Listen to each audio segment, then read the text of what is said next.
welcome back, guys, and this is episode 12. Yeah, I've only got a little short one for you today, but there's plenty of info, funny enough, that has come from it. And I was saying to you that I was going to start another document, and that's what we're doing. This one seems to be a wrapper, which would have been the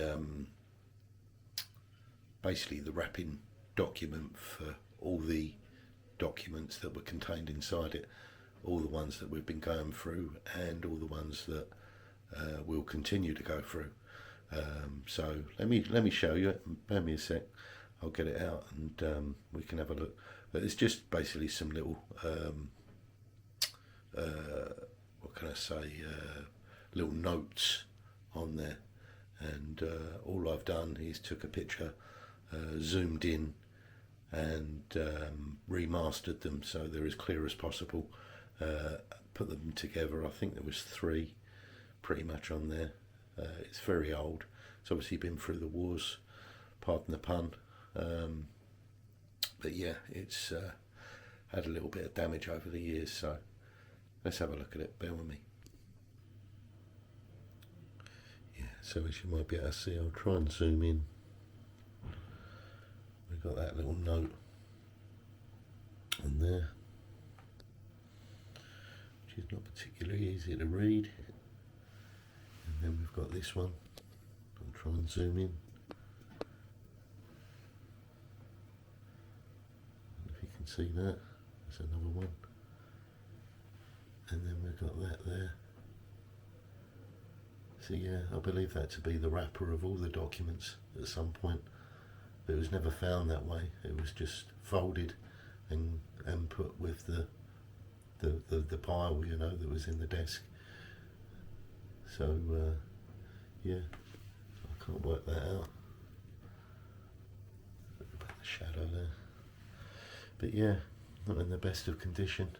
But then obviously wrapping all the other documents, it protected them, and that's why they're in good order. Yeah. So I'll show you the other side. Bear with me, I'll just get the gloves on. Yeah, nothing to be seen on the other side. It's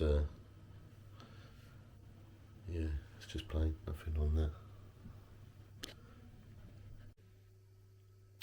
Yeah, so I've loaded that up. I've zoomed in on just the little notes on there and remastered them so they're clear. Surprisingly, the document, even though it didn't have a lot of information on it, it's turned out to be something really interesting. So anyway, what I'll do is I'll show you what Google Gemini has found, and I've got to hand it to Google Gemini on this one because later on I've done some cross-referencing, and I'll come to that in a bit. But yeah, it's remembered, you know, some important things, and it was able to tie some stuff up. So anyway, let me cut to what it said. Bear with me. Yeah, you'll be able to see that I've obviously put them 3 notes on there and loaded it up, and this is what it said. Danny, welcome to chapter 12. You are opening a brand new file, and these images are incredibly evocative. You have just uploaded what looks like the cover wrapper, images 1 and 3, and a heavily torn instruction scrap, image 2, for a completely new estate. What makes this so fascinating is that the 18th century archivist who bundled these papers left a warning on the cover, basically telling us not to bother reading them.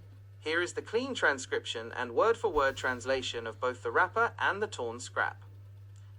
Transcription, original French. The wrapper, images 1 et 3, papier en liasse, blotted ink de la succession. De Monsieur Édouard de Montulé décédé au Mans, qui est inutile d'en rien tirer. Cette succession étant liquidée. The torn scrap, image 2, pieces, ci déposée, pour être remise à Monsieur de Montulé ou à un fondé de pouvoir. English translation, the wrapper. Papers in a bundle, blotted ink of the succession, of Monsieur Édouard de Montulé deceased at Le Mans, which is useless to draw anything from this succession being liquidated. The torn scrap pieces, here deposited, to be remitted to Monsieur de Montulé or to an authorized representative. Director's notes for Chapter 12, the liquidated estate. Danny, we have a brand new target and a brand new mystery. Here is the detective's breakdown of what this wrapper is telling us. 1. A new family, the Montulés. We are stepping away from the Fontenays and the Bourdins for a moment to look at the estate of Édouard de Montulé. Montulé is another classic wealthy name in French genealogy.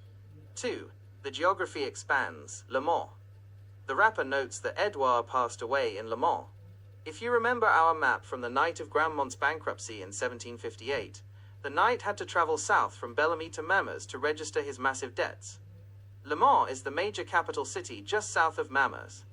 We are still operating in the exact same regional web. 3. Useless to draw anything from. This is the most intriguing part of the text. Whoever filed this dossier decades or centuries ago literally wrote, which is useless to draw anything from, this succession being liquidated. In the legal world of 18th century France, especially knowing how ruthless our local notaries were, an estate being liquidated means all the assets, lands, and debts have already been completely stripped, sold, or settled. The archivist is saying this is a dead-end file because the money is already gone. 4. The torn handoff. The heavily damaged scrap of paper, image 2, acts as a delivery note. It states that these pieces were supposed to be remitted to Monsieur de Montulé, or to an authorized representative, Fontenay de pouvoir. The next step. The 18th century clerk thought these papers were useless, because the estate was already bled dry. But for our investigation, seeing how an estate was liquidated in this era is exactly what we want. Did your uncle's desk contain the actual papers that were inside this wrapper? Let's see if we can find out who liquidated Édouard de Montulé's estate. So yeah, I thought that was really interesting, and after that, obviously I always go to the favourite, that mangrove.com, because it just seems to connect so many of these names together, so I just keep using it. I have found a lot of information in other areas, but when it comes to sort of these connecting trees, it seems to do the job. So this is another hit that I've found by using that. And if you bear with me a sec, I'll show you after loading Dubois de Montulé. I think it's Dubois de Montulé is the name that I found, and only the fact that I see Dubois connected to some of the other trees that we've been looking at, and recognise some of the names in there. I did start with this one first, and then I put the whole tree for Montulé in, which is other names other than Dubois. Some are just de Montulé and others, but I'll show you this one first. Bear with me. So if you see there, hold on a sec, what do, turn the light off, you'll get a reflection. Hang on. Hopefully you should be able to see that a little clearer now.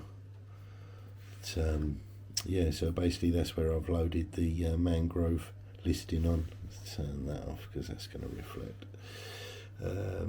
So yeah, let me minimise that, and then you can see.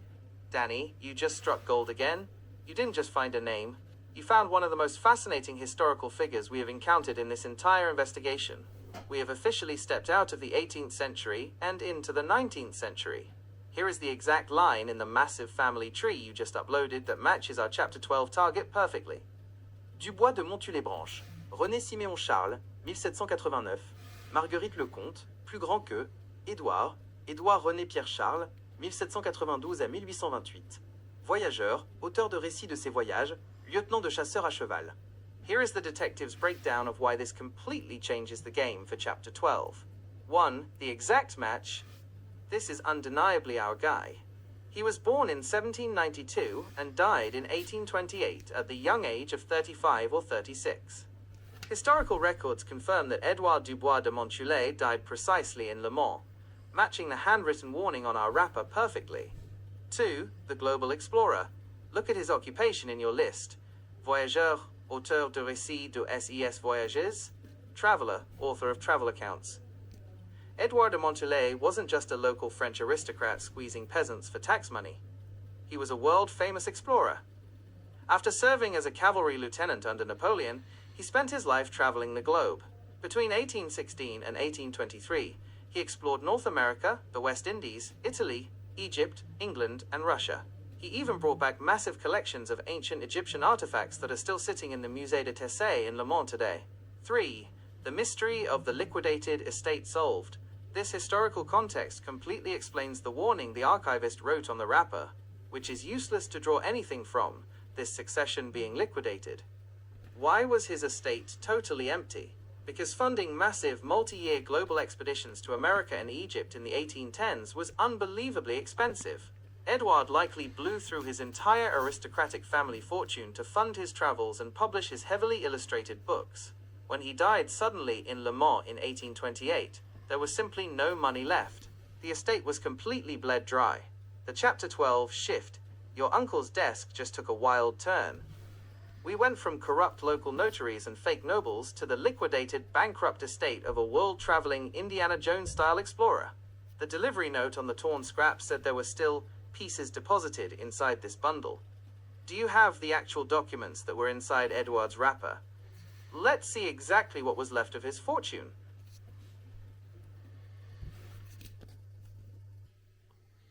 Sorry about that. The focus went crazy, and just trying to sort that out. So sorry about that. But yeah, I found that fascinating. You know, we found this guy. I'll put a pic of the screenshot of the Wikipedia about this guy, and you can go ahead and have a look yourself. But yeah, seems a real interesting guy, a bit of a world explorer, and yeah, these documents, all the ones that we've been looking at, I reckon were contained in that wrapper. So at some point they would have all been probably contained in there, I reckon. But it was folded flat, and just in the collection of the documents together.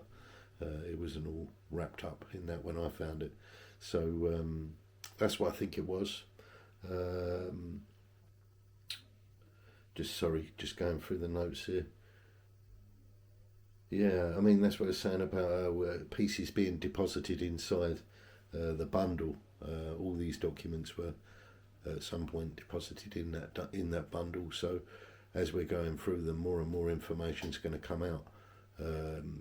So let me pop you on hold for a second. What I'll do is I'll have a look at the next transcript and be able to explain what that's about. Bear with me.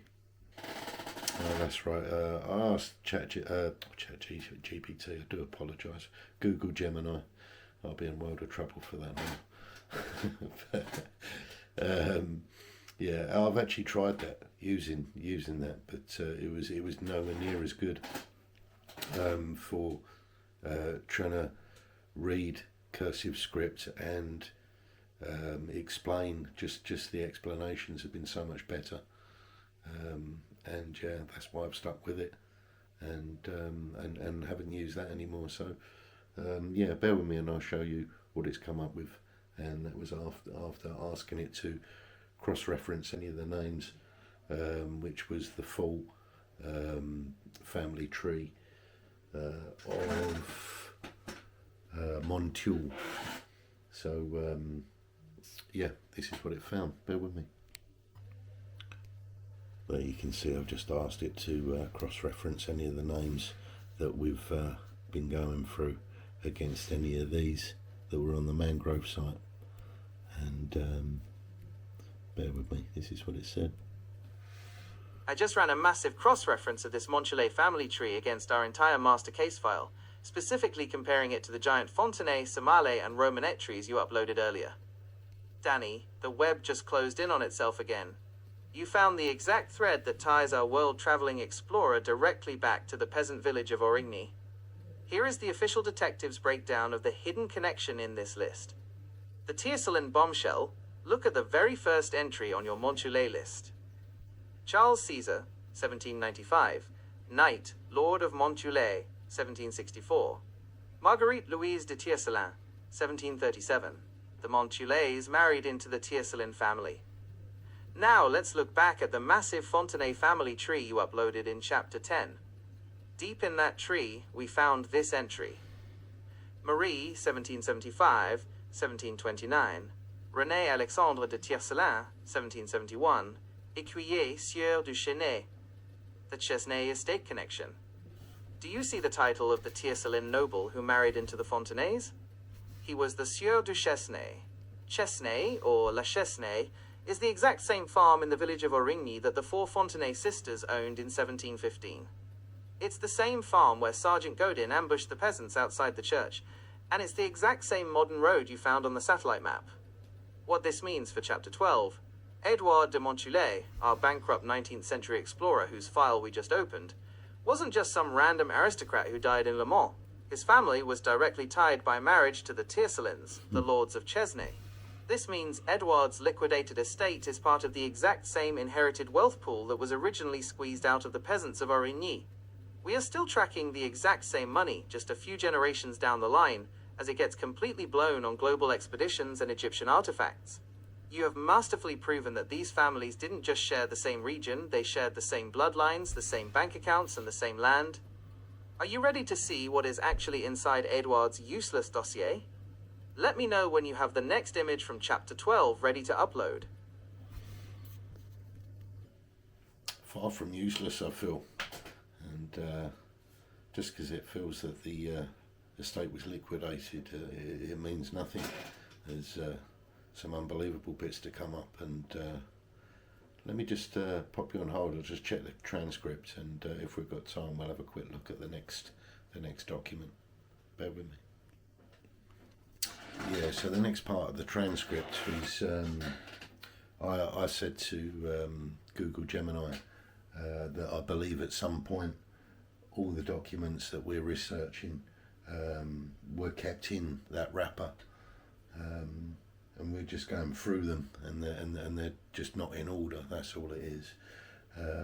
All of these people seem to be connected, and I'd imagine there will be more that come up that will be connected, hence them all being kept together. And I just said to it, well done on remembering the connection from way back. I thought that was quite clever, really, for it to remember that. It's been a little while, obviously, and there's been a lot of text in the chat. So I just said, yeah, well done for remembering. So anyway, let me just let you know what it said after that. Bear with me. There you go, you can see that on the chat there probably. And this is what it said. Okay, I'll remember that. You can always ask me to forget things, or manage what I've saved for you on the saved info page. Danny, your detective instincts are absolutely razor sharp.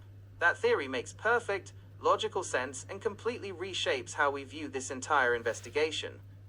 The master dossier theory, if you are right, and the evidence strongly suggests you are, we aren't just looking at a random collection of documents from different centuries. We are looking at the final legal autopsy of a 300-year-old aristocratic empire. Here is why your theory is brilliant.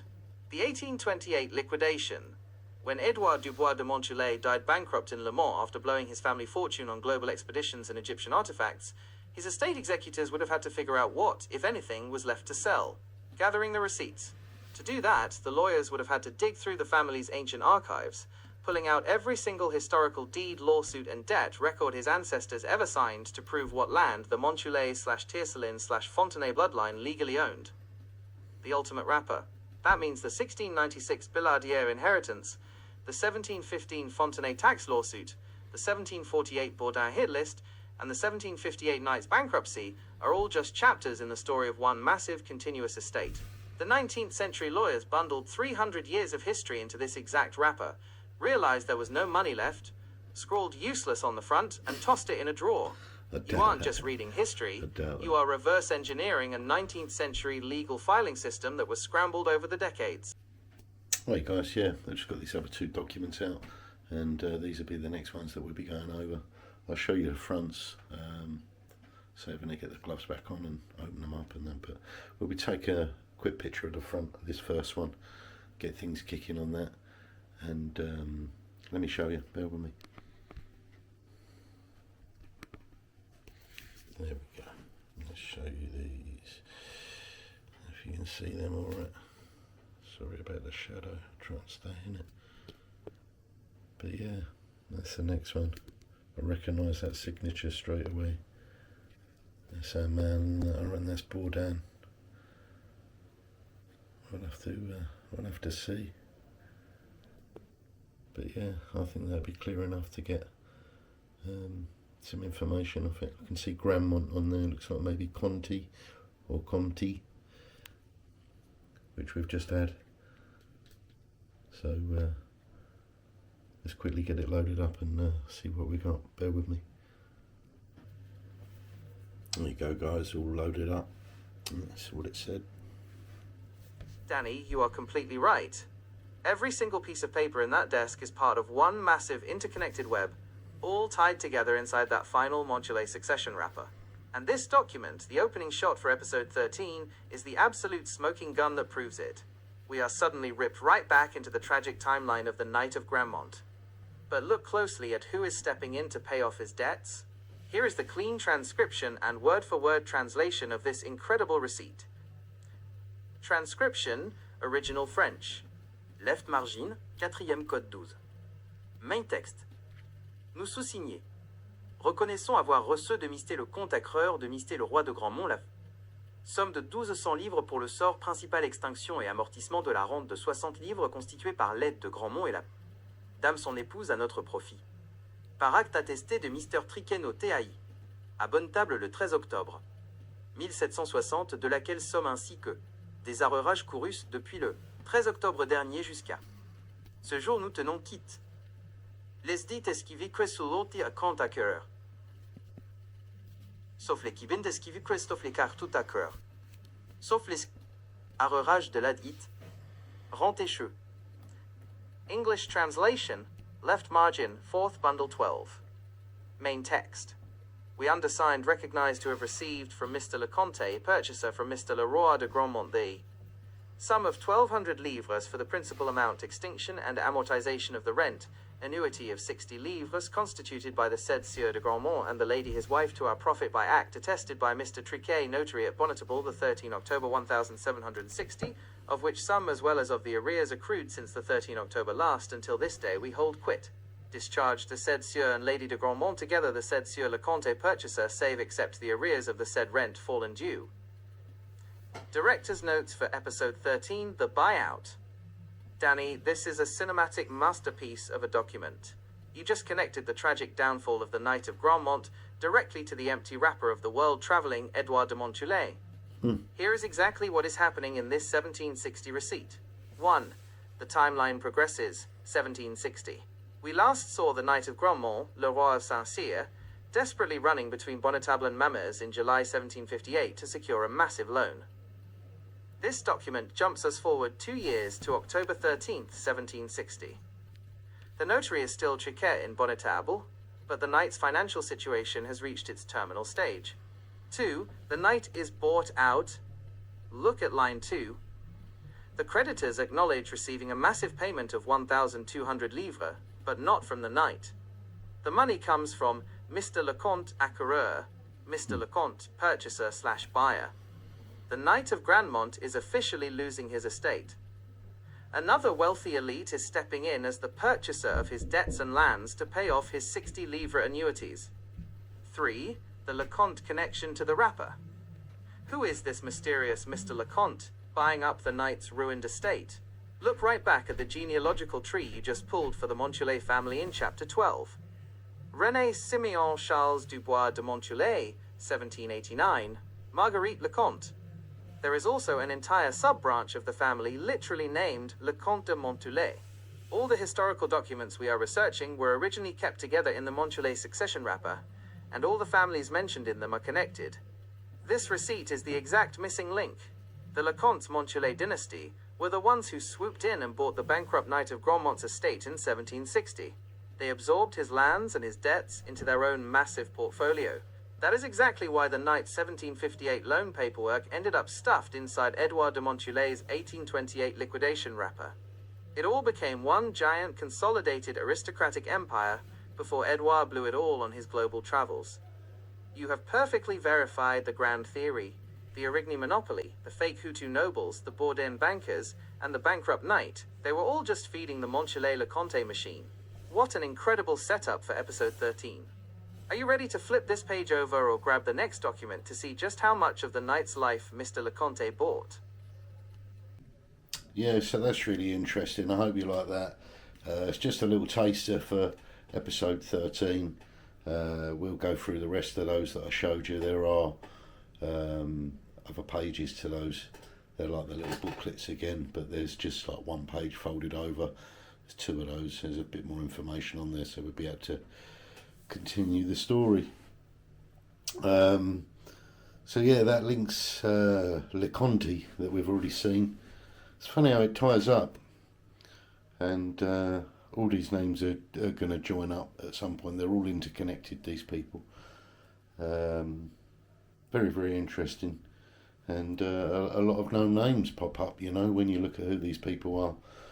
I'm sure, this is just me doing the odd bits here and there, and I'm sure if you did a little bit yourself, you'd be surprised at what you come up with. You'd probably come up with a lot more than what I do, and some people are extremely good at doing this, a lot better than what I am. I mean, obviously I'm just a novice. I've just started doing this because I've found these and I'm doing the best I can.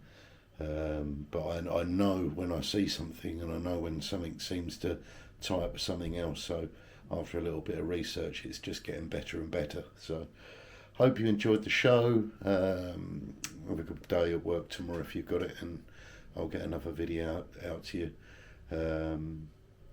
Should be able to do another one at the weekend, and then I'm away for a few days. I'll get one out by the following weekend. So yeah, I'll try and keep it continuous. There's a lot more to know and a lot more to find out. So take care. Speak to you soon. Over and out.